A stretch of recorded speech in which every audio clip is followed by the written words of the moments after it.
Ayan, 2 araw na nga mga ka-antrep ang tuloy-tuloy na pag-ulan dito sa aming bansang Pilipinas, sa Rizal, Palawan mga ka-antrep. Pero hindi ko lang alam sa inyo kung saang bansa man kayo, kung nasa Pilipinas din kayo, kung umuulan din ba. At ngayong hapon nga mga ka-antrep, dahil gustong-gusto kong magsinabawang manok talaga mga ka-antrep, wala akong choice kahit na malakas ang ulan, kundi ang lumabas para makabili ng pansahog. Kaya lang mga ka-antrep, maliban sa sayote, nakabili din ako ng durian uli. At dahil nga mga ka-antrep, may nakita akong ganito dun sa tindahan mga ka-antrep, tinanong ko na kung ano to, ay prutas din pala ito. Prutas silak na dito lang sa Rizal, Palawan matatagpuan. Kaya lang hindi ko na maalala kung anong pangalan, parang kurang, paki-comment naman kung may nakakakilala nito sa inyo mga ka-antrep. At dahil nga ang today's video talaga natin ngayon mga ka-antrep ay magtitinulang manok ako dahil nga ang lakas ng ulan, malamig, masarap talaga humigop ng sabaw. At hindi ko na nga pinakita sa inyo mga ka-antrep ang paghiwa-hiwa ko ng manok, paghiwa ng sibuyas at bawang at luyan mga ka-antrep. Tuloy-tuloy na tayo dito sa pag-isa dahil gutom na nga ako. At syempre mga ka-antrep, balaan naman natin yan lahat na kapag mag-isa tayo mga ka-antrep ay maglalagay talaga tayo ng mantika, sibuyas at bawang at ilagay na natin ngayon itong ating manok. Kag atin lang halu-haluin mga ka-antrep, pero hindi ko ito nilagyan mga ka-antrep ng suka mga ka-antrep kasi nga ayaw ng mga bata ng maaslo mga ka-antrep, kaya talagang gisa lang ito mga ka-antrep. At naglagay na rin ako ng paminta. Pagkalunod nga natin ng paminta mga ka-antrep, sinunod ko na rin na ilunod itong ating sayote mga ka-antrep na hiniwa-hiwa ko lang na parang papaya din at magmukhang papaya kasi perfect din naman ito kapag isahog siya sa tinulang manok mga ka-antrep. At naglagay lang ako ng isang cube na chicken cube mga ka-antrep at naglagay na rin ako ng asin at pampamagic ng ating sarap. Ano nga ba yun? Magic sarap daw pangalanan na natin mga ka-antrep. Siguro naman lahat na gumagamit ng magic sarap, kaya lang paiba-iba lang kung gaano karami at nakadepende na sa atin ang paglagay. At dahil nga sabaw talaga mga ka-antrep ang purpose natin dito mga ka-antrep, kaya nilagyan ko ito ng sabaw na 5 baso mga ka-antrep, na malaking baso dahil nga malaki din itong manok na ito mga ka-antrep, sobra ito 1 kilo mga ka-antrep, para talaga makapag-gusto tayo dito ng higop. Ewan ko lang kung hindi pa mainitan sa lamig ng panahon ngayon. Gibutangan ko rin nga pala yan mga ka-antrep ng sibuyas haba mga ka-antrep, pero sa bandang dulo na para hindi siya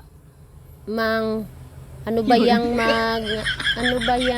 ang mahalang anghang, para hindi siya anghang mga ka-antrep, kaya gidulo ko na siya paglagay. Pagtikim ko mga ka-antrep at sabi ko ang sarap, ay nalumingon din talaga si antrep at sabi niya ay nakakagutom na, ang sarap ng kumain. Kaya ito nga mga ka-antrep, medyo pinalalambot-lambot ko lang kaya medyo tigulang na itong manok na ito mga ka-antrep kasi native ito. At ito na nga sa huling pagkakataon mga ka-antrep, i-final tikim na natin mga ka-antrep dahil gutom na nga ako mga ka-antrep at malambot na rin itong karne mga ka-antrep. Ayan, parang halos ayaw ko nang tumigil kakatikim, kaya kain na tayo mga ka-antrep. Pwede na ito, sandok na tayo mga ka-antrep. At syempre nandiyan ngayon nabili kong durian kanina mga ka-antrep, panghimagas natin yan at may mangga rin. Hindi ko na nga pala sinama dyan mga ka-antrep yung marong, klarong, ewan ko doon mga ka-antrep kung ano yung mga ka-antrep, at hindi ko na rin pinakita sa inyo mga ka-antrep ang pagkain namin ng manok mga ka-antrep kasi normal man lang yun mga ka-antrep kung anong pagkain ng manok, at ito ay pinakita ko panghimagas na kagad mga ka-antrep itong durian nga. Hindi pa na kontento mga ka-antrep sa sobrang busog ng mga ka-antrep ng sabaw at sa pagkain namin na tinulang manok mga ka-antrep, ay nilantakan ko na talaga itong durian dahil ako lang kumakain sa bahay na ito mga ka-antrep ng durian dahil lahat nga sila nababahuan, ako lang ang nababanguhan. Okay daw, blessing in disguise man to mga ka-antrep, kaya wala ko kagaway diba, kumbaga nagadinalok ko, hindi na ko na kailangan magdinalok sa durian, kay akon lang talaga ito, akon lang, hindi kailangan pag marami kayo mga ka-antrep tapos isa lang ang durian, taga magdinalok talaga, pag upin agaway dahil isang buto, dalawa ang hawak ng isa, kaya magdinalok kayo naman. Pero kaya ko lang isang kaon dito, pag gusto ko, kung kinikiningon ko, magdinalok ko,